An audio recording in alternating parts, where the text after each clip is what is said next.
nggak ada. Dan terus ciptaan salah kayak gitu, ya kan? Nah, kalau manusia programnya sering, kalau Allah programnya nggak ada yang salah. Lanjut. Walakinna, akan tetapi, aksarohum, kebanyakan mereka, la ya'lamun, mereka mengetahui. Tuh, masalahnya manusia ngambekan, hidupnya susah karena nggak ngerti hikmah, nggak ngerti apa? Maunya hidup itu sesuai dengan hawa nafsunya. Terus kalau nggak sesuai, ngambek, ya akhirnya hidupnya berat.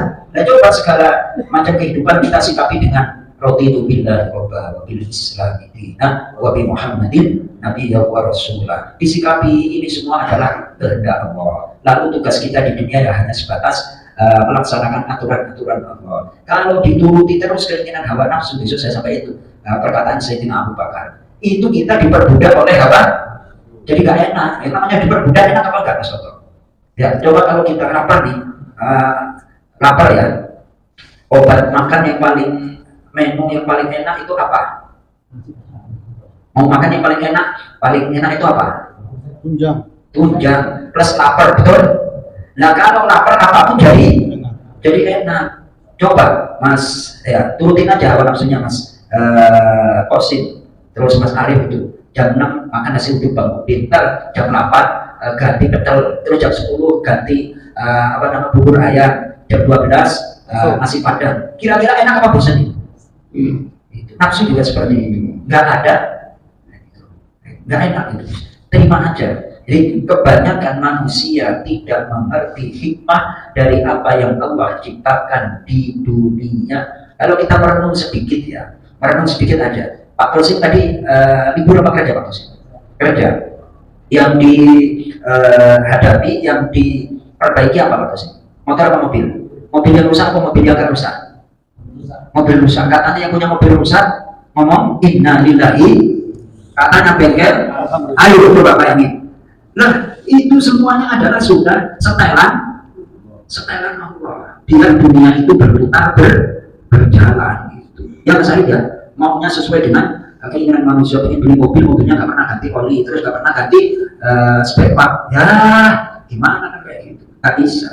Jadi sekali lagi, apa yang Allah ciptakan berupa langit bumi dan apa yang ada di antara keduanya, termasuk kehidupan manusia dengan berbagai macam kejadian, itu ada tujuannya, ada makna di balik kejadian. Bagi orang yang beriman itu mau tembus itu, tapi orang hatinya tertutup, nggak bisa menembus apa yang ada di balik kejadian. Nah, kita harus mengasah pikiran dan hati ini. Kita balik ke surah Al-Baqarah. Ustaz, maaf. Silakan. Segala sesuatu ciptaan Allah pasti ada manfaatnya. Betul. Itu bagi manusia saja bukan?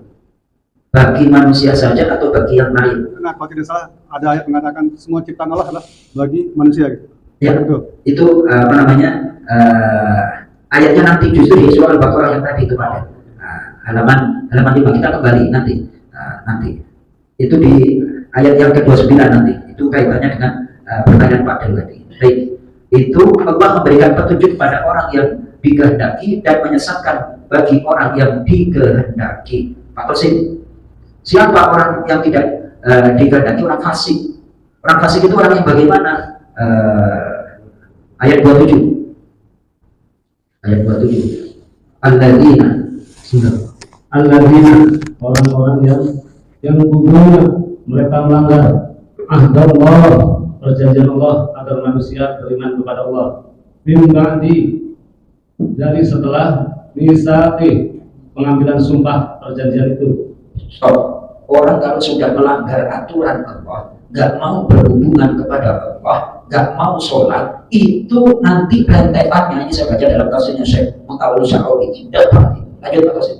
Banyak pengguna dan mereka memutuskan apa yang amarallahu, Allah perintahkan, bihi, dengan perintah itu, ayyu sholat, untuk tersambung, yaitu silaturahim. Nah, orang kalau nggak memperhatikan hubungan dia kepada Allah, mengabaikan ibadah, Allah aja diabaikan, apalagi manusia. Tuh, kalau manusia diabaikan, akhirnya hidupnya semaunya lanjut Qasim. Apa yang terjadi? Bayuk sidun, dan mereka merusak dengan kufur dan maksiat. Fil ardi, di muka bumi. Gak ada ceritanya orang beriman itu illegal logging terus apa, gak ada Mas Toto. Orang yang gak beriman itu yang merusak dunia. Ya atau sih dia? Yang merusak dunia itu adalah orang yang gak beriman. Gak beriman kepada apa kira-kira contohnya? Banyak yang laris ya. Masya Allah. Itu pasti.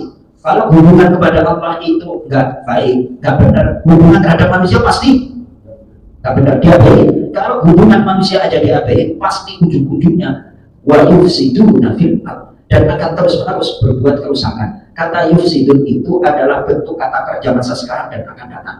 Fil mudhari. Jadi kerjanya bikin rusak terus, maksiat. Benar Pak Mandra?